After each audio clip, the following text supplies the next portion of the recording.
signed petitions, and I think the message that they're sending to us very clearly is that this war that Putin started, this war that was started by the Kremlin, is unpopular. And there are people out there in Russia, Russians who do not want to fight Putin's war or put their lives or die for it. And so that has been made very clear. Their message has been made very clear.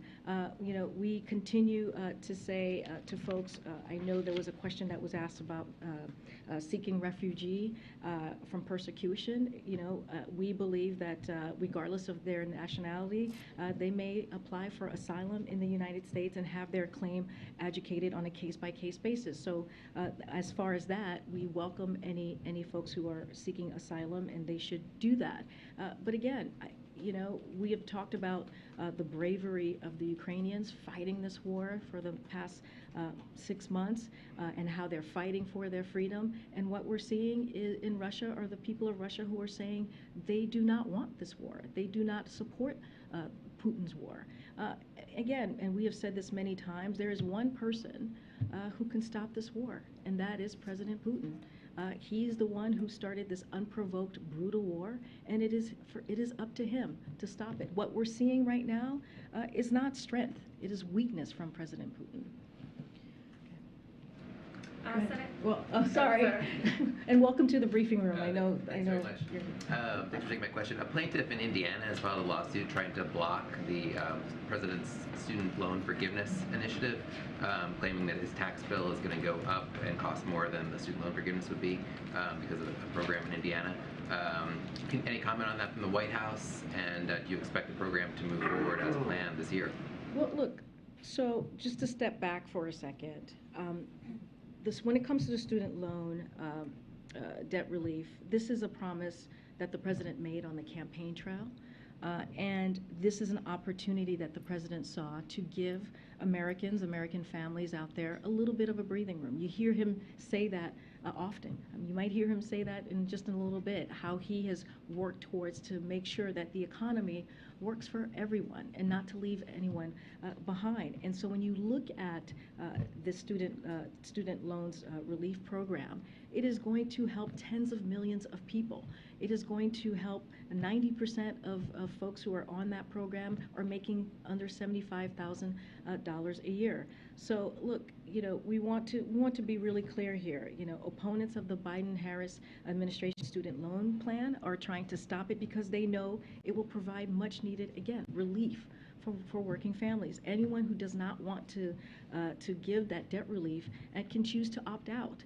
It's something that they are able to do. But again, the Department of Education website will provide more detail as you're asking if it's going to move forward on information about how the program will work before it launches. But the bottom line is this: no one who does not want debt relief will have to get that debt relief. So for folks have an option to opt out. But again, this is going to help tens of millions of Americans who now are going to be able to put money down to maybe buy a house or to start a family, and that matters. Thanks, Green. How heavily are labor union support for the Jones Act weighing on the administration as it decides whether to grant a waiver for ships around Puerto Rico? Look, this is a legal authority that we are following. We're going to evaluate each case, and so again, this is what we're going to lead with.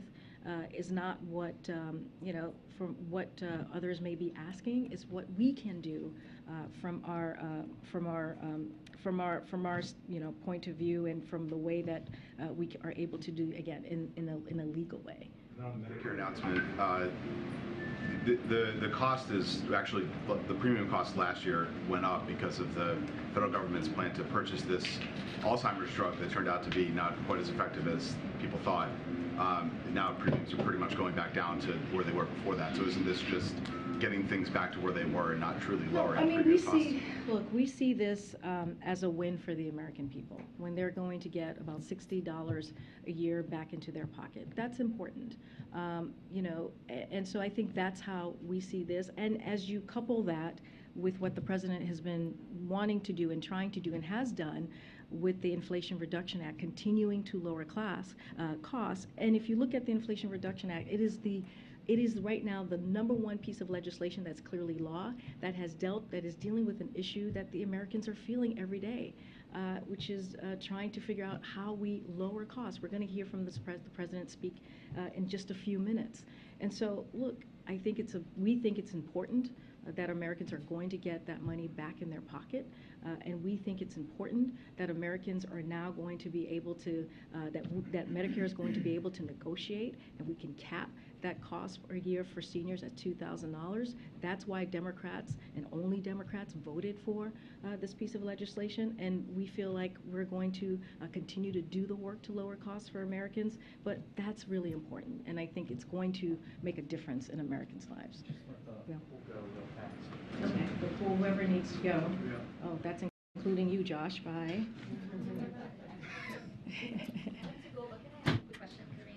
Okay. Let me guess what it's about. Yes. Election is coming up this Sunday in Brazil. Yes. So I know that Democrats in Congress are pushing for the White House to recognize the result immediately, within minutes after it is confirmed or announced.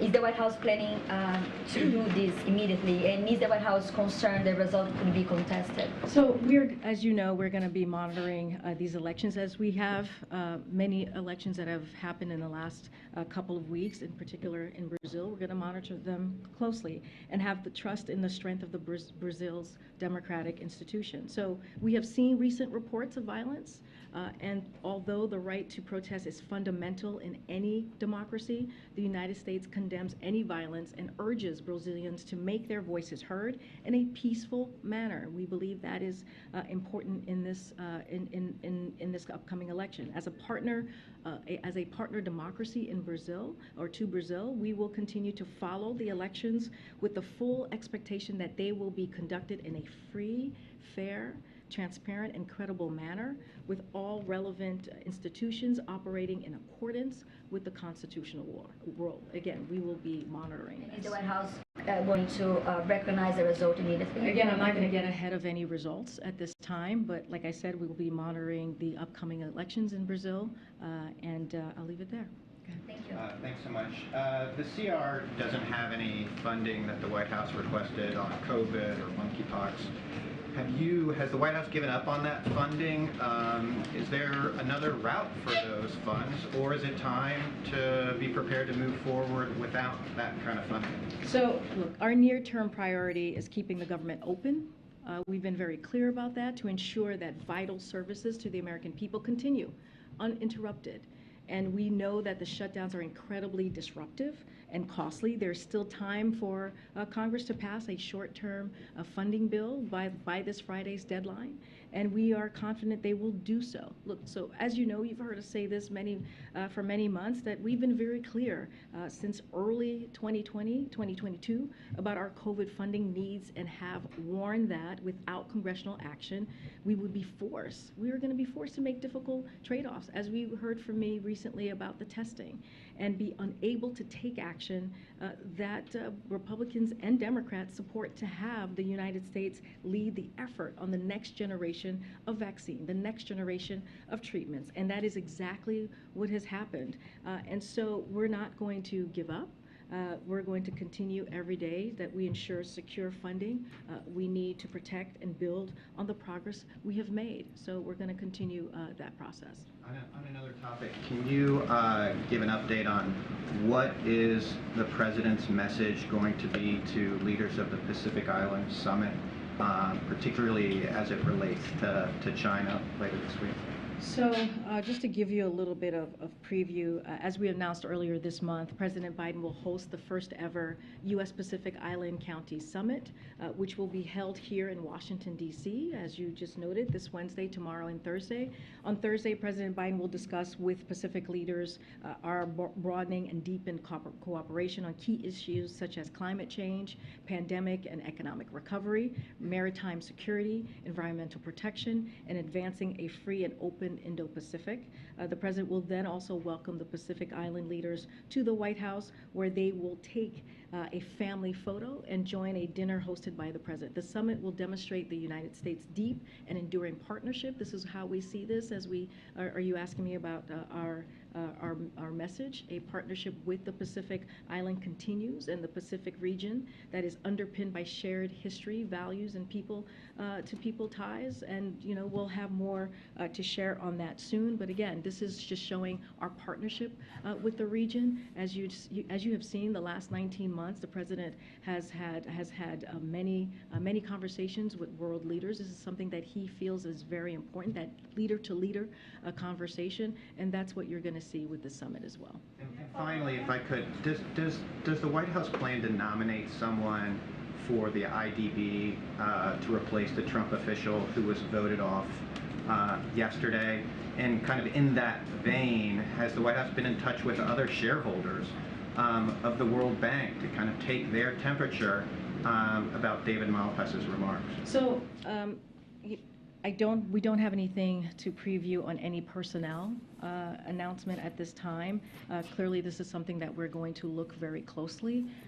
We are always in constant communications with other leaders. I don't have anything to preview at this time. Students across Virginia today walked out of their classroom to protest the governor's new guidelines restricting the rights of transgender students. Does the White House support these students? So I haven't seen those reports, but you know, this is a president that supports the LGBTQI+ community and has been supporting that community for some time now, as vice president, as senator, and certainly as president now. And he speaks always is proud to speak out against the mistreatment of that community. We believe, and he believes, transgender youth should be allowed to be able to go to school freely, to be able to express themselves freely, to be able to have the protections that they need to be who they are. Again, I have not seen these reports, but we can say with all confidence, and you all know, have covered him for some time, when it comes to this community, he is a partner and he is a strong ally, as well as the vice president. Okay, Rob. Oh, Rob, we gotta go. I'm sorry, guys. We gotta go. I know. You want this question on Pakistan? Well, it wasn't going to be, but All right. Well, I'll see you guys tomorrow. Okay. See you tomorrow.